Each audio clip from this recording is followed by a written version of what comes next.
Hi, this is Max. Welcome to another Stoa, another moment where I get to spend with you some time inspiring, guiding, and helping you flourishing, be a little bit more happier, joyful, and spiritual. And today I felt inspired to tell you about Joe. You know Joe? Well, I didn't know Joe until we met over coffee last week or 2 weeks ago. So here's the story, and I think it's going to be very interesting to recount for me and for you to hear because it's going to probably bring some perspective on how do we interact with life and people around us. So here I am, about a beautiful fall day, a couple of weeks ago, walking to a doctor appointment. I'm having a little bit of difficulty with my left ear these days, and I've had multiple follow-ups. So here I am walking towards the doctor, and I say, "What? It's beautiful today, nice morning, the sun is shining. Let me stop for a coffee." And meanwhile, I've been walking all the way from home to there, listening to a very good podcast, a spiritual podcast by a scientist, all good stuff. And I'm very, into the podcast. I get into the coffee shop, I order my espresso. I decide to sit outside between men that were already there in line with me. And they're, kindly making room for me to sit. So here I am, I sit down. And next to me is this middle-aged man that is having his coffee, just enjoying his cup. And I sit down and I continue listening to my podcast. I wave at him saying thank you. And all of a sudden I realize, here I am, a spiritual coach listening to a spiritual podcast, and I cannot even engage with the person next to me who's been kind enough to make room so I can sit. I take off my headsets, store it away, and I just struck a conversation with the man. Joe is an Italian chef working in an Italian restaurant. And I started by saying, well, you know what? You've been kind enough to make room for me. And here you are enjoying a coffee. And I didn't have the gentleness I wasn't gentleman enough to remove my headsets and chat with you. So how about we do this? How about we just chat and get to know each other over coffee? And he said, you know what? That's lovely. And people should do that more often.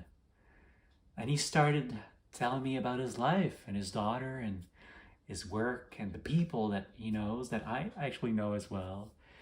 And lo and behold, we had a beautiful 15-minute conversation that went very deep, very quickly. He opened up, and as soon as he knew that I was a coach, then I think he was trusting me enough to talk about the fact that he's not religious, but he's spiritual.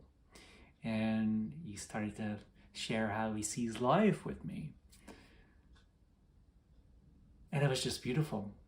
I walked out of there having a beautiful human soul-to-soul, heart-to-heart connection with somebody that I didn't know, and at the end felt like I've known for a long time.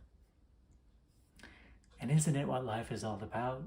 We all crave for those meaningful connections and moments, yet we don't create them for ourselves.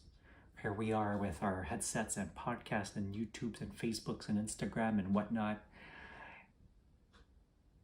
And you see it as well as I do. You walk into a store, or you wait in line at a coffee shop, or you're in public transportation, or you're at a stoplight in your car, and people are always looking down. I'm almost afraid for our, kids' posture going forward in life. I think we're gonna develop a new type of humankind that is born like this. But joke aside, yeah, we're all on our devices and we disconnect ourselves from life, from the beauty of a connection with a human being, from the beauty of a bird singing in a tree, from the beauty of a blue sky, from the beauty of just being there and listening to what's around us and, noticing beautiful things happening.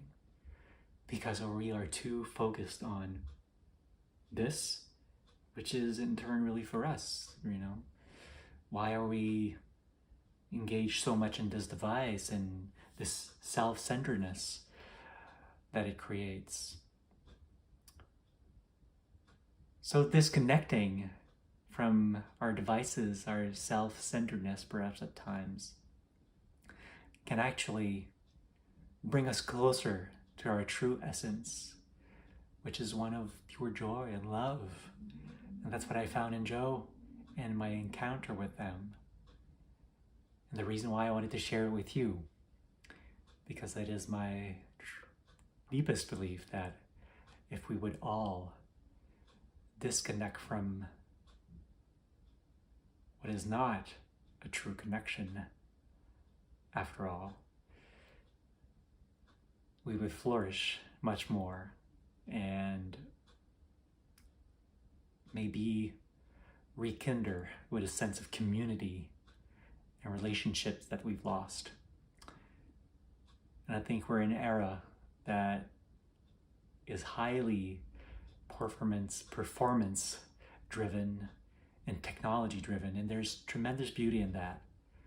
But let's not forget that we are all beautiful hearts and souls, and that we need indeed to bring more loving connections and soul-to-soul engagements in our lives. That's what I wish for you. Find your own Joe. Strike up a conversation, whether it's over dinner, tea, coffee, in line waiting, or whatever. Connect amongst yourselves. Go deep. Don't just gossips. Be curious about them. Learn. Everyone is our teacher in one way or another. And go enjoy yourself doing just that. All right. Thank you, Joe. If you ever watch this, it was a pleasure meeting you. Sending you much love. And if you're not Joe and you're watching this, well, go find your own Joe and connect. Connect with people, connect with yourself more deeply. That's what I wish for you. That's what you're capable of. Until then, good connections and sending you love. Ciao. Bye.